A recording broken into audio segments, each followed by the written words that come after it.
Não é como se a doutora Tufts tivesse ido à casa dela aleatoriamente e entregado uma receita. Na verdade, ela procurou a doutora Tufts com algumas preocupações de saúde mental e a doutora Tufts a tratou, certo? Sam,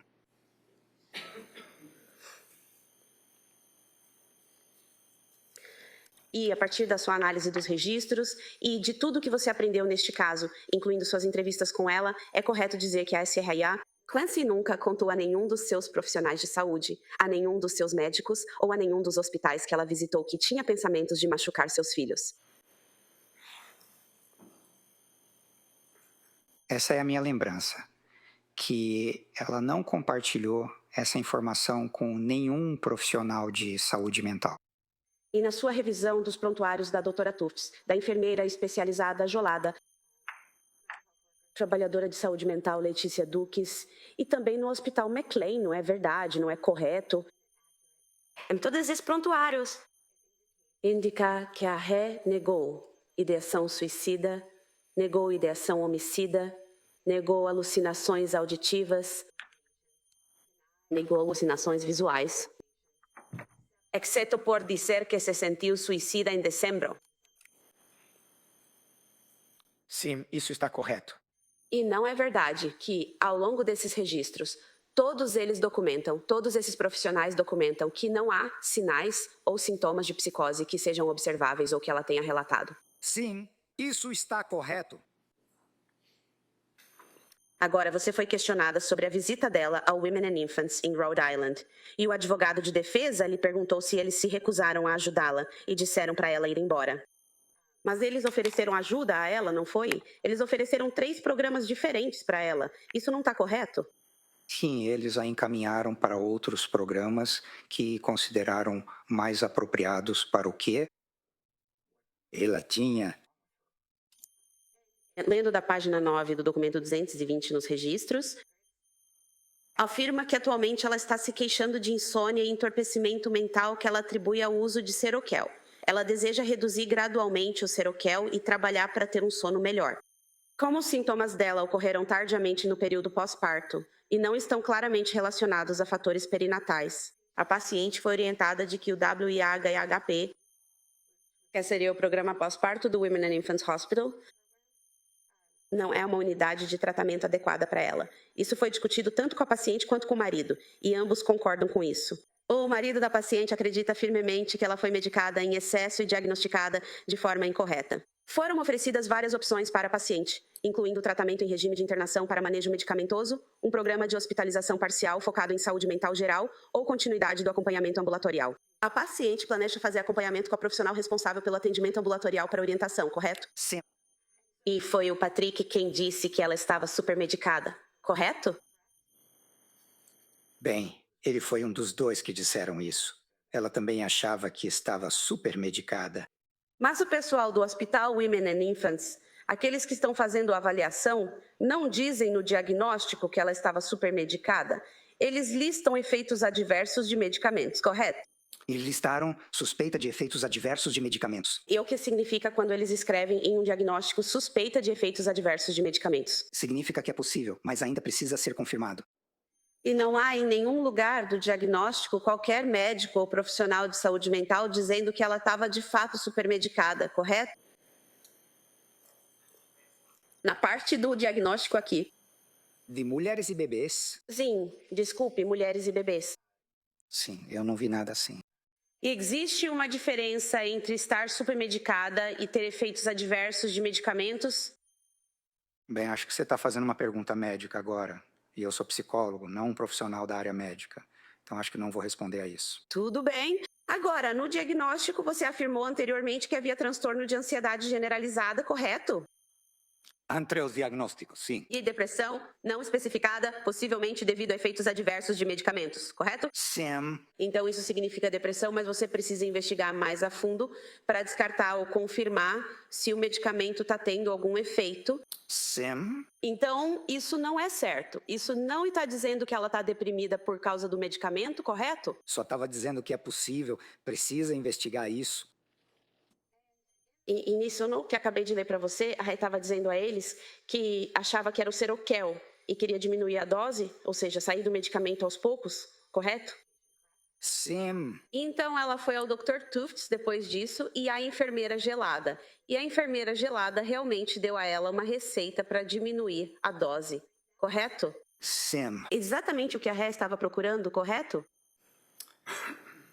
sim, está correto.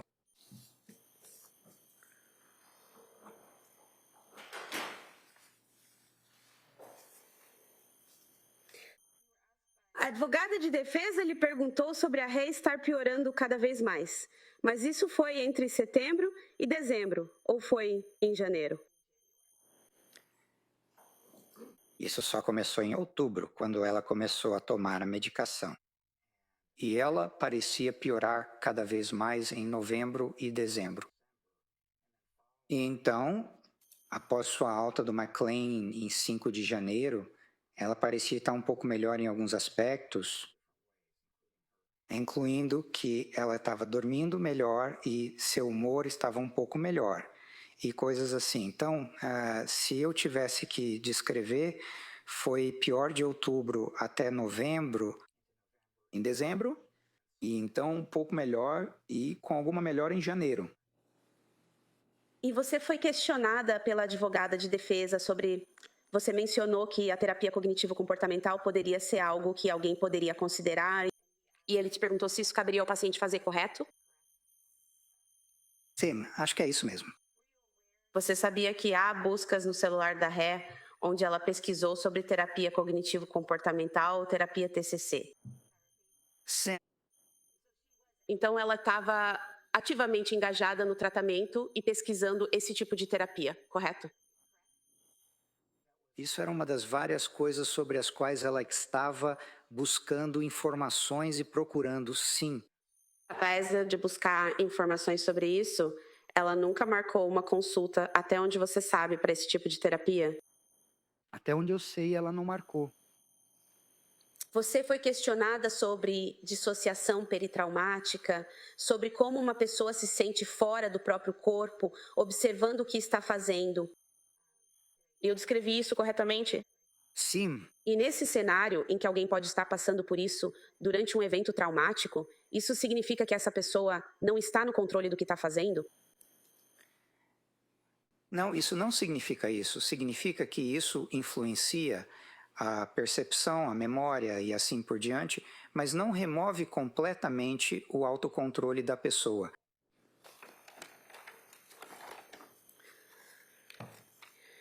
A senhora foi questionada sobre psicos e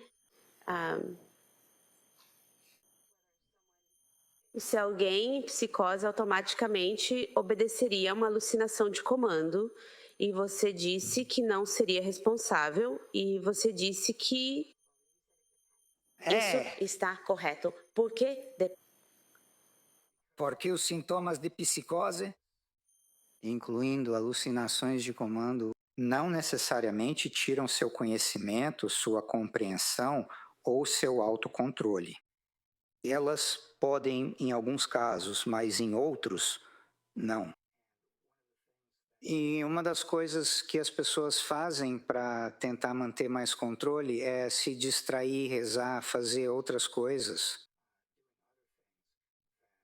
Isso basicamente ajuda a sustentar e fortalecer o autocontrole delas.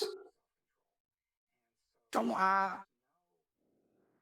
não há nenhuma conexão automática entre qualquer transtorno mental, incluindo transtornos mentais psicóticos, e o critério legal para saber que algo é errado ou para adequar a própria conduta às exigências da lei. E é por isso que passamos por tudo isso com tanto detalhe. Bem, próxima pergunta. Doutora, se alguém está passando por uma psicose com alucinação de comando, essa pessoa consegue saber a diferença entre certo e errado? Sim. Bem fora da escola de correções. Próxima pergunta. É alguém que está passando por psicose, consegue adequar seu comportamento à lei? Mesma objeção. Não, no geral. Em alguns casos, eles conseguem, sim. E é disso que você estava falando há alguns instantes, quando alguém pode estar em um estado de psicose, vindo uma ordem dizendo para elas fazerem algo, e elas tentam evitar fazer o que estão sendo mandadas fazer. Sim. E você deu alguns exemplos, mas alguém tentando se distrair com música ou algo assim, correto? Sam, Vou parar de fazer objeções, mas mantenho uma objeção permanente a perguntas indutivas meritíssimas. Esta é a minha objeção. É a reinquirição. Vou permitir que o advogado use uma pergunta sugestiva para direcionar a testemunha a uma determinada linha de questionamento e, a partir daí, apenas perguntas não sugestivas. Sem mais perguntas. Obrigada. Tudo bem.